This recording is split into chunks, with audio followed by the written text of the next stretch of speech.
రాధాకృష్ణ, నేను చిక్యాలలో మాది LIC office ఉంది. మనకు ఓన్ ఎల్ఐసి ఆఫీస్ ఉంది. నేను 25 సంవత్సరాల నుంచి ఎల్ఐసిలో పనిచేస్తాను సార్. ఏంటంటే ప్రతి ఒక్కరం కూడా ఇప్పుడు ఇవాళ నేను ఎందుకు ఆగానంటే ఇన్ని ఆటోలు కనపడ్డాయి. మెయిన్ ఏంటంటే మనం 10 మంది ప్రాణాలను సురక్షితంగా తీసుకెళ్లే వృత్తిలో మనం ఉన్నాం, అవునా కదండి? కానీ మన ప్రాణానికి ఎంత రక్షణ ఉంది అంటే ప్రాణాల రక్షణ ఇవ్వలేదు, కానీ ఆర్థిక పరిస్థితికి అంటే మనం బయటకు వెళ్ళాం ఒక 1000 రూపాయలు తెస్తే కానీ ఇల్లు గడవదు. అలాంటప్పుడు మనం రాని పరిస్థితి ఏదైనా వస్తే ఎంత సాయం చేస్తామంటే ఏదైనా యూనియన్ తరపున ఏమన్నా ఒక 1,00,000 ఇవ్వచ్చు, 50,000 ఇవ్వచ్చు, లేకపోతే ఎంతైనా ఇవ్వచ్చు. కానీ అలా కాకుండా మనం ఏదైనా ఇబ్బంది వస్తే కనుక పిల్లల్ని చదివించి వాళ్ళ పెళ్లిళ్ళు చేసేదాకా బాధ్యత తీసుకోగల వ్యక్తి ఎవరన్నా ఉన్నారంటే ఎవ్వరూ ఉండరు. కానీ ఒక ఎల్ఐసి మాత్రం ఉందండి. నెలకొక్క 1000 రూపాయలు పక్కన పెట్టగలిగితే కనుక ఈ రోజున నెలకొక్క 1000 రూపాయలండి. మన రోజు సంపాదించే డబ్బులు ఒక నెలకు మొత్తంలో ఒక 1000 రూపాయలు పక్కన పెట్టినా మంచి పాలసీ వస్తుంది.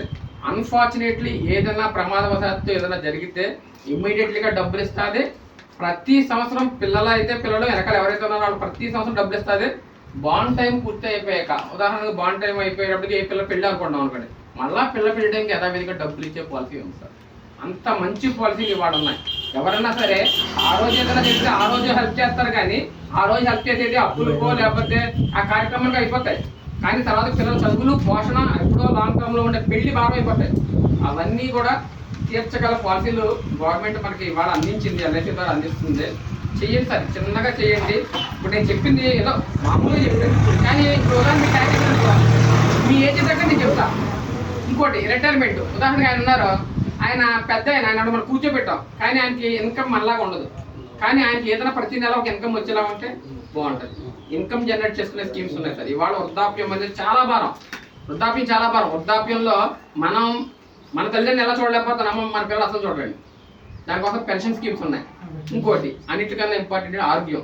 అన్ఫార్చునేట్లీ మనం ప్రయాణం చేసిన సందర్భంలో ఏదన్నా మామూలుగా కరోనా ఇలాంటి వల్ల లేదా జ్వరాల వల్ల ఏదైనా ప్రాబ్లం వస్తే హాస్పిటల్ లక్ష తగలేస్తున్నాం, అప్పు చేసి తగలేస్తున్నాం. కానీ యాక్సిడెంటల్ గా ఏదైనా జరిగితే ఇన్సూరెన్స్ బండికి వస్తాయి, కానీ మనకి ఎవరైనా హాస్పిటల్లో 10 లక్షలు 5 లక్షలు పెట్టుకుంటాడా? 15 లక్షలు కాదు 50 లక్షలు అయినా కూడా ఉన్నారండి. కానీ హెల్త్ ఇన్సూరెన్స్ కూడా చేసుకోగలుగుతారు. ఇవన్నీ కూడా ఇవాళ ఇదివరకంటే ఆస్తులు సంపాదించేవారు, వాళ్ళ ఆస్తులు ఏం సంపాదించగల ఇన్సూరెన్స్ పాలసీ, హెల్త్ ఇన్సూరెన్స్, పెన్షన్కి, పిల్లల భవిష్యత్తు కోసం మనం పాలసీ చేసుకోగలిగితే హ్యాపీగా మనం ఎంతలో మనం ఎలా ప్రయాణం చేసినా సరే హ్యాపీగా ఉంటాం. మంచి ప్లాన్స్ అయితే నేను ఎక్స్ప్లెయిన్ చేయగలను. నాది యూట్యూబ్ ఛానల్ కూడా ఉంది, ఎల్ఐసి రాధాకృష్ణ కూడా వస్తుంది. నా నెంబర్ మీకు బొమ్మకే తెలుసు, 94404600. మీరు కాంటాక్ట్ చేయండి సార్. పాలసీ కట్టగల ఒక్కసారి క్యాప్ చేసి సార్ నాకు ఏమైనా ఉపయోగపడతాయా అని అడగండి, చేద్దాం. ఇవాళ మీలో ఎంతమందికి పాలసీలు ఉన్నాయని చెప్పండి. ఏదైనా యూనియన్ తరపున వచ్చేది కరెక్ట్ కాదు సార్.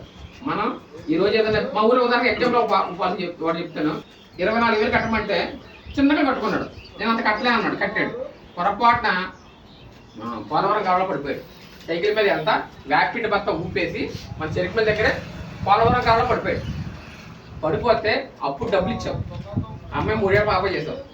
ప్రతి సంవత్సరం డబ్బులు ఇస్తున్నాం. అమ్మాయి చదువుకు ఉపయోగపడుతున్నాయి. ఆ అమ్మాయి పెళ్లి టైంకి మళ్ళీ డబ్బులు ఇస్తాం. అతను లేని లోటు మేము తీర్చలేం, కానీ ఆర్థిక పరంగా అతని ఇబ్బందులు మేము కొంతవరకు కవర్ చేస్తాం. ఆ అమ్మాయిని మేము తీసుకున్నట్టు.